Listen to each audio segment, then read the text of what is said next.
Whiskey Jason here, whiskey from the viewpoint of an American over here in Germany, tasting often rare and exotic whiskeys. This is my top 10 world whiskey list for 2023. There will be a list for Irish whiskey, there will be a list for American whiskey, and there will be a list for Scotch whiskey. So anything that's not Scotch, American, USA, or Irish is for me world whiskeys. All right, so it could be English, it could be Japanese, it could be German, it could be anything. And the second regulation that I have is here. These are all the whiskeys that I have tasted on my German YouTube channel and published a video about. So I think there's 3 that will be published in January.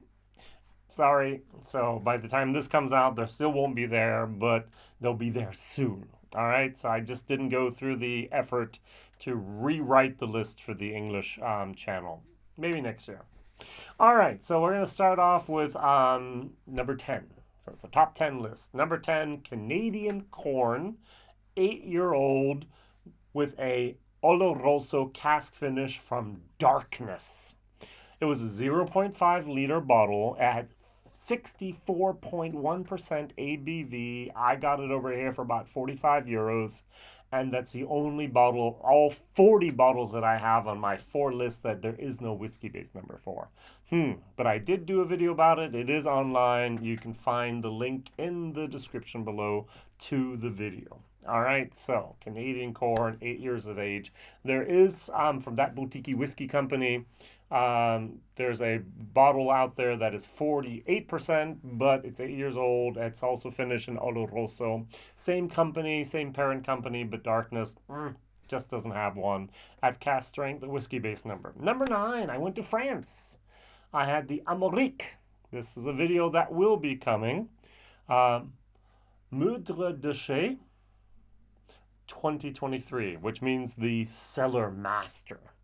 So this guy, he put together the casks. There were wine casks, sherry casks, bourbon, American oak, French oak, 50% ABV, 66 euros. Whiskey base, you see it down below here, 239017. I had high hopes. I love the concept. Really just didn't do it for me there. So, number 8, the first German whiskey. There'll be a few German whiskeys this time. I live in Germany. St. Kilian. Classic, mild and fruity, single malt German whiskey, 46%, 49 euros.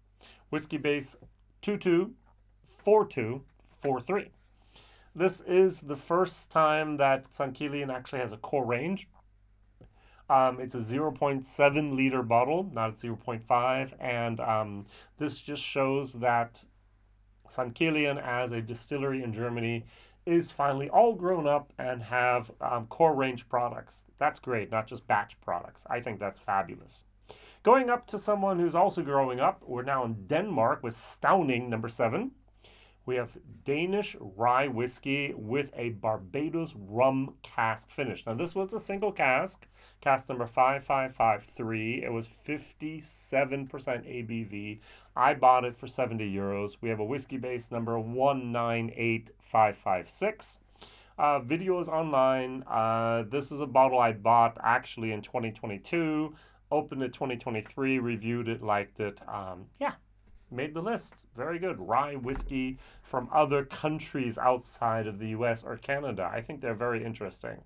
Going back now to Germany, we have something from the Elsburn distillery. This is also a single cask, 11 years of age, distilled 2011, bottled 2023, and it was matured exclusively in a cream sherry cask.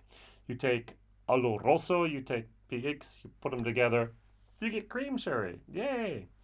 So 47.4% ABV, 132 euros. Wow.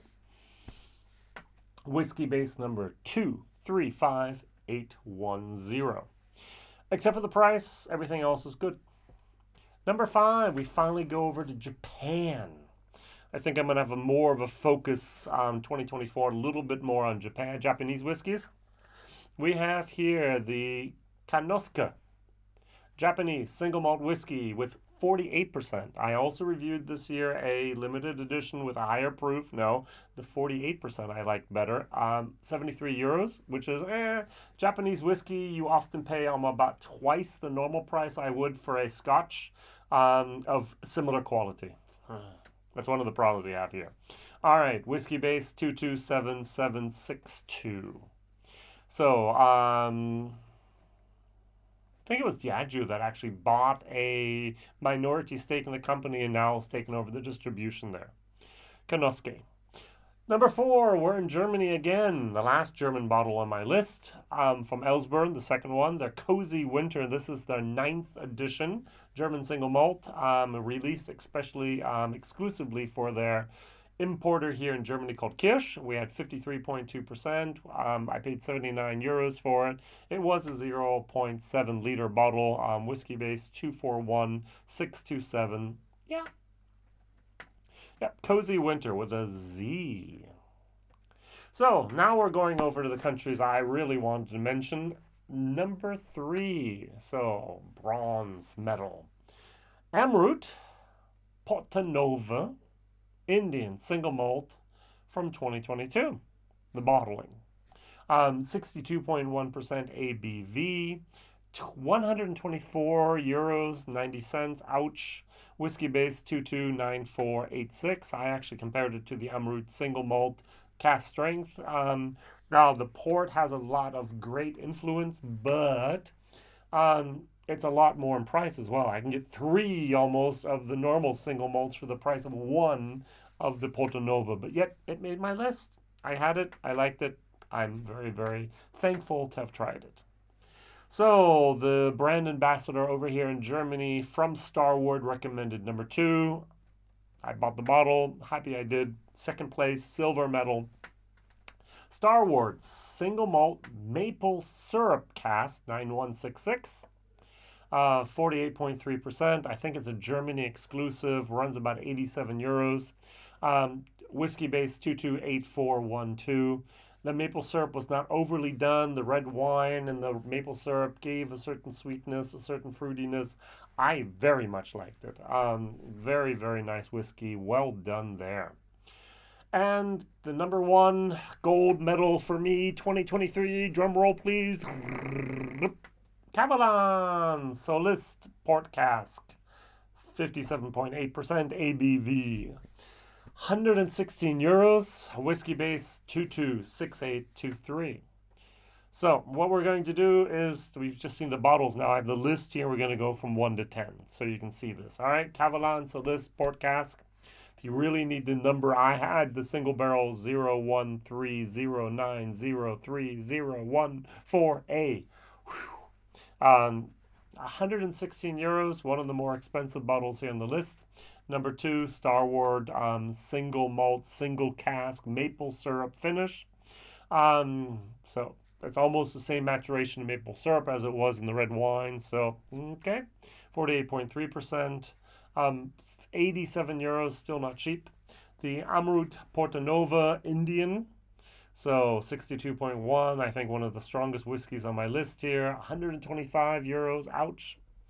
Elsburn from Germany, Cozy Winters, 53.2%, about 80 euros.